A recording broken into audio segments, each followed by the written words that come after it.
वालेकुम guys, welcome back to my and other video YouTube के साथ। इस वीडियो के अंदर 1893 में एक तो इतने से बच्चे पिद्दू से बच्चे ने रोलेक्स वॉच बना दी। बिल्कुल किस तरह वो इस वीडियो में आज तुम जानोगे। जल्दी से लाइक सब्सक्राइब और सब कुछ कर दो। वीडियो को स्टार्ट कर। 1893 जर्मनी में एक 12 साल का बच्चा अपने पेरेंट्स को हमेशा के लिए खो देता है। जाते जाते वो उसके लिए कुछ पैसे छोड़ जाते हैं, बट फ्यूचर में ट्रैवलिंग के दौरान वो पैसे भी चोरी हो जाते हैं। लेकिन अपना सब कुछ खो देने के बाद भी उसके पास एक चीज बाकी थी, वॉचेस के लिए उसका अनस्टॉपेबल पैशन। और इसी पैशन के बेस पे उसने बना डाली वर्ल्ड की ग्रेटेस्ट वॉच कंपनी। ये कहानी है रोलेक्स वॉचेस की। भाई एक बच्चे ने रोलेक्स कंपनी बना दी, यानी एक रोलेक्स एक वॉच का काम सीखकर एक घड़ी बना दी, वो भी एक बच्चे ने। ये टैलेंट अगर किसी आम इंसान के अंदर हो तो वो कितना आगे पहुंच जा सकता है। आगे स्टार्ट करते हैं। जर्मनी में केवल 12 साल के हांस विल्सडॉर्फ अपने माता पिता की डेथ के बाद एक ऑर्फन बन चुके थे और उनके फ्यूचर में केवल अंधेरा ही अंधेरा था। ऐसे में रिलेटिव्स ने हांस के पेरेंट्स का बिजनेस बेच दिया और उन्हें बोर्डिंग स्कूल में डाल दिया। स्कूल के दौरान उनकी एक स्विट्जरलैंड के लड़के से दोस्ती हुई, जिसने उन्हें स्विट्जरलैंड की वॉच मेकिंग इंडस्ट्री के बारे में बहुत कुछ बताया। और ये सब जान के हांस के अंदर से आवाज आई कि उनका फ्यूचर इसी इंडस्ट्री में है। इसीलिए 1900 में केवल 19 साल की एज में वो जर्मनी छोड़ के स्विट्जरलैंड की ओर निकल पड़े। स्विट्जरलैंड में उन्हें क्यूना कॉटन नाम की एक वॉच मेकिंग कंपनी में जॉब मिल गई। यहाँ उनका काम था डेली कई 100 पॉकेट वॉचेस की एक्यूरेसी को चेक करना। और इसी काम को करते करते उनके अंदर परफेक्ट वॉचेस बनाने का पैशन डेवलप हो गया। 1903 में उन्होंने लंदन जाके सेटल होने का डिसीजन लिया, लेकिन इसी जर्नी में उनके साथ एक बहुत बड़ा हादसा हो गया। उनके पेरेंट्स से मिले हुए पूरे 33,000 जर्मन गोल्ड मार्क्स चोरी हो गए। ये उनके लिए एक बहुत बड़ा भाई लिटरली 300 गोल्ड मार्क्स चोरी हो गई। ये पागल है, ये कहीं को महफूज जगह पे रखता, ये चोरी नहीं होते। लेकिन इसके ऊपर अब एक मुश्किल का पहाड़ टूट पड़ा। अब उसके बारे में तुम सुनो कि इसने किस तरह बना दी अपनी एक कंपनी, लिटरली अपनी, तुम यकीन नहीं करोगे।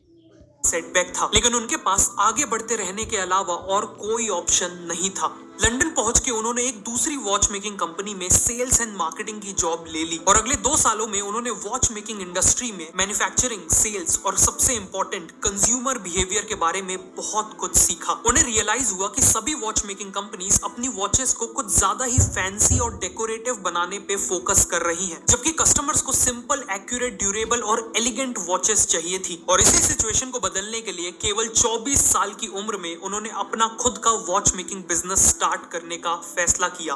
लेकिन एक प्रॉब्लम थी, बिजनेस स्टार्ट करने के लिए हांस के पास सफिशिएंट कैपिटल नहीं था। इसीलिए उन्होंने अपने ब्रदर इन लॉ को कैपिटल के बदले अपना बिजनेस पार्टनर बना लिया और इसी तरह 1905 में एस्टैब्लिश हुई Wilsdorf and Davis firm.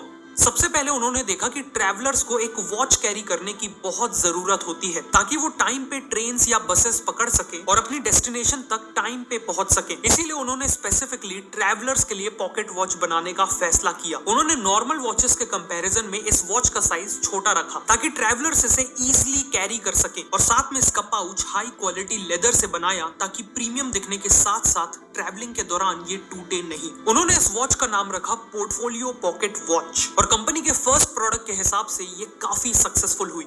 Even though हांस ने कंपनी की शुरुआत एक पॉकेट वॉच बनाने से की थी, लेकिन वो हमेशा के लिए पॉकेट वॉचेस नहीं बनाना चाहते थे। उनका प्रेडिक्शन था कि फ्यूचर में रिस्ट वॉचेस पॉकेट वॉचेस को कंप्लीटली रिप्लेस कर देंगी। इसीलिए हांस ने अब अपना पूरा focus world class wrist watches बनाने में डाल दिया। बट प्रॉब्लम ये थी कि उस समय के कस्टमर्स रिस्ट वॉचेस को एक्सेप्ट करने इधर तो बता रहे हैं कि उसने बहुत लंबी बात कर दी यार। इधर हंस ने, उधर आम घड़ियां नहीं थी, इधर उसने एक अलग घड़ी बनानी थी, बिल्कुल अपनी अलैदा कंपनी की। अब हंस हंस हंस जो भी है वो तो काफी जीनियस है घड़ियों में। अब देखते हैं किस तरह रोलेक्स बना दे डालता है। के लिए तैयार नहीं थे। उनका परसेप्शन था कि रिस्ट वॉचेस केवल फीमेल्स पहना करती हैं, लेकिन हांस कस्टमर के इसी परसेप्शन को बदलना चाहते थे। 1906 में हांस ने देखा कि ब्रिटेन में दोनों मेल्स और फीमेल्स ब्रेसलेट्स पहनना बहुत पसंद करते थे और यहाँ उन्होंने एक बहुत बड़ी अपॉर्चुनिटी को स्पॉट किया। उन्होंने मार्केट में सिल्वर और गोल्ड रिस्ट वॉचेस लॉन्च की, जिनकी स्ट्रैप्स लेदर की नहीं बल्कि गोल्ड और सिल्वर की थी, जो बिल्कुल ब्रेसलेट्स जैसे दिखते थे। साथ ही साथ उन्होंने इन वॉचेस को रिस्ट वॉचेस नहीं कहा, बल्कि उन्हें ब्रेसलेट वॉचेस की तरह ब्रांड किया और इसी स्ट्रेटजी के चलते पूरे ब्रिटेन में उनकी वॉचेस पॉपुलर हो गई। इसी दौरान हांस ने देखा कि मार्केट में सभी वॉचेस के ऊपर उन्हें बनाने वाले का ही नाम लिखा होता था, लेकिन अब हांस चाहते थे कि उनकी वॉचेस का खुद का एक नाम हो, एक ऐसा नाम जो इतना शॉर्ट हो कि वॉच फेस पे नीटली फिट हो जाए और किसी भी लैंग्वेज में इजीली प्रोनाउंस किया जा सके। उन्होंने अलग अलग अल्फाबेट्स को कंबाइन करके 100 से ज्यादा नाम बनाए और इसी तरह उनके दिमाग में एक प्लेजेंट साउंडिंग नाम आया। वो नाम था रोलेक्स। 1908 में उन्होंने इसे ट्रेडमार्क करवा लिया। वैसे आज भी रिस्ट वॉचेस केवल टाइम देखने के लिए नहीं बल्कि हमारे ओवरऑल लुक्स और पर्सनैलिटी को इनहेंस भाई इसने तो बहुत बड़ा काम कर दिया है। इसने बिल्कुल हंस ने 1900 में एक ऐसी यानी खुद की कंपनी बनाने का ट्राई किया और आज 100 से ज़्यादा अल्फ़ाबेट लिखे। आखिरकार लास्ट में कुछ अल्फ़ाबेट्स खुद से मिलाकर को नाम बना। उनके दिमाग में बहुत ज़्यादा ही गूंज रहा था, को निकला नाम रोलेक्स। तो रोलेक्स नाम रख दिया, जो कि इजीली फेस पर फिट हो जाए और क्या नाम लेता है, हर लैंग्वेज में बोल सकते हैं, इंग्लिश, जापानीज तक, चाइनीज में भी रोलेक्स नाम बोला जा सकता है। रोलेक्स बिल्कुल सेम नेम है करने के लिए भी यूज होती है, लेकिन एक एक्सपेंसिव वॉच भी आपके लुक्स और कॉन्फिडेंस को बूस्ट नहीं कर सकती अगर आपके दांत मिसअलाइंड हो या दांतों में गैप्स हो, क्योंकि एक परफेक्ट स्माइल और वेल अलाइंड टीथ एक फर्स्ट इंप्रेशन के लिए बहुत इंपॉर्टेंट है। टीथ अलाइनमेंट का कॉमन सॉल्यूशन है मेटल ब्रेसेस लगवाना, लेकिन इन्हें लगवाने में बहुत पेन होता है और ये दिखने में भी अनअट्रैक्टिव लगते हैं। काफी सारे फूड रिस्ट्रिक्शंस भी होते हैं और ओरल हाइजीन मेंटेन करना भी डिफिकल्ट हो जाता है। इसीलिए टूथसी लेके आया है इनविजिबल टीथ अलाइनर्स, जो आपके टेढ़े मेढ़े दांतों को सीधा करता है और दांतों के बीच के गैप्स को भी बंद कर देता है। ट्रेडिशनल ब्रेसेस के कंपैरिजन में इनका ट्रीटमेंट टाइम भी कम है, लगभग 6 to 12 मंथ्स, और क्योंकि ये इनविजिबल है किसी को पता ही नहीं चलेगा कि आपने इन्हें लगाया है। ऑल्सो इन्हें यूज करने में कोई पेन भी नहीं होता और फाइनली खाते वक्त इसे इजिली रिमूव भी किया जा सकता है। इन्हें बनवाना भी काफी सिंपल है। सिंपली अपने फोन में टूथसी ऐप डाउनलोड कीजिए और उनका free 3D teeth scan book कीजिए। ये स्कैन आप अपने घर पर या टूथसी के एक्सपीरियंस सेंटर्स पे भी जाकर करवा सकते हैं, जो भी आपको कन्वीनियंट लगे। फिर कुछ ही दिन में आपके कस्टमाइज्ड अलाइनर इस क्यूट लिटिल रेड बॉक्स में आपको डिलीवर हो जाएंगे। टूथसी ने अपने रिवॉल्यूशनरी प्रोडक्ट और कस्टमर सर्विस के चलते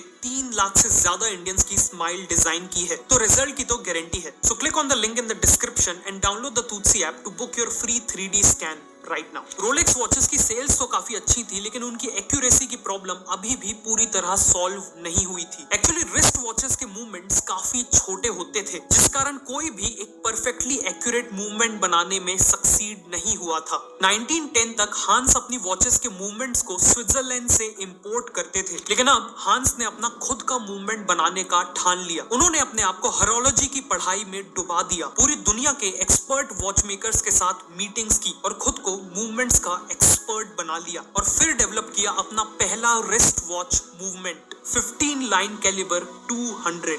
उन्होंने इसे स्विट्जरलैंड के ऑफिशियल क्रोनोमीटर टेस्टिंग इंस्टीट्यूट में सर्टिफिकेशन के लिए भेजा। वहां इस पे रिगरस टेस्ट हुए, जिसके बाद ये पूरे वर्ल्ड का पहला रिस्ट वॉच मूवमेंट बना जिसे क्रोनोमीटर सर्टिफिकेट मिला। बेसिकली हांस ने वर्ल्ड का सबसे एक्यूरेट रिस्ट वॉच मूवमेंट बना लिया था। इस इनोवेशन के चलते रोलेक्स की रेपुटेशन काफी बढ़ गई और अब उनकी वॉचेस केवल ब्रिटेन नहीं बल्कि बाकी यूरोपियन कंट्रीज में भी एक्सपोर्ट होने लगी। 1914 तक हांस ने ब्रिटेन में विल्सडॉर्फ एंड डेविस के मल्टीपल ऑफिसेस सेटअप कर लिए थे। 60 से ज्यादा एक्सेप्शन बहुत यार इसकी मज़े की कहानी है। स्विट्ज़रलैंड में इसने इतनी बड़ी वॉच कंपनी बना ली और आहिस्ता आहिस्ता इसकी वॉच रोलेक्स फिर पॉपुलर होती गई और वो सिर्फ इसी के स्विट्ज़रलैंड के अंदर ही नहीं, बाहर के बहुत ज़्यादा फ्रांस और भी बहुत ज़्यादा मुल्कों में जो है ना पॉपुलर होती गई। इसीलिए तो हमारे पाकिस्तान में भी आ गई है, क्या नाम लेते हैं, रोलेक्स। लोगों की टीम भी तैयार कर ली थी और बिजनेस लगातार ग्रो हो रहा था। लेकिन फिर एक मेजर इवेंट ने उनकी ग्रोथ स्टोरी में ब्रेक लगा दिया, वर्ल्ड वॉर 1।